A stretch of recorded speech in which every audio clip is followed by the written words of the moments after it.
chiambi panali ufumu okalama wanani utazidwa ni mzimu wa yera Mulungu atatenda chitazonse ndi mwana wake wa chifundo zolengedwa zonse zinaliza bwino mwa mzimu wa chikondi choyera ankakonda ankayenda ndemu Mulungu mumtendere wosata konseko.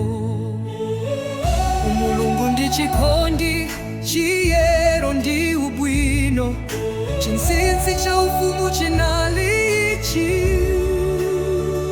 kukhala ndi mzimu wa Mulungu mphamvu yowongolera moyo kuti akhale okwandwa. Mulungu anapereka ufulu wa chisankho koma Lusifala ananaukila ndi kupanga mfundo zake. Lusifera anati tinkhoza kukhala wolungama popanda Mulungu. Mfumuyo anapanga ufumu wa m'dzina lake wokhala ndi chidziwitso cha zabwino ndi zoyipa, koma ufumu wake unali wabodza. Chilungamo sichidza chifukwa cha chidziwitso chokha cha zabwino ndi zoyipa. Chifukwa mphamvu yowongolera kuchita zabwinozo ndi kudzera mwa mzimu wa Mulungu wekha.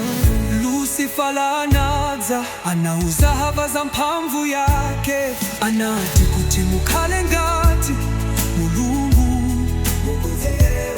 mudziwe zabwino ndi zoyipa ndi kumazisankhira nokha zabwinozo popanda Mulungu. Koma munthu anagwa mu tchimo, anataya ufumu wa mzimu wosiyana ndi chiyero cha Mulungu. Yesu anamwalira nauka anazozedwa ndi ataka funo wa makala mwa ukulupira kulamulira mwa chikondi. Ufumu wake wa chisomo umasinta mtima ndi moyo kukonzekera dziko lobaliza pamene ufumu wabiwa ulemelero udzaonekera pakubwera kwa Yesu kachiwiri. Ufumu wa dziko lino udzaperekedwa kwa Mulungu ndi kwa Khristu mfumuyo. Ufumu wa mdima udzawonongeka ndipo chilungamo chidzaoneka kuti kudzera mwa mzimu wa Mulungu yekha umakwaniritsa moyo wa chilungamo. Ngakhale dziko litatsekedwa tisakhale ndi mantha.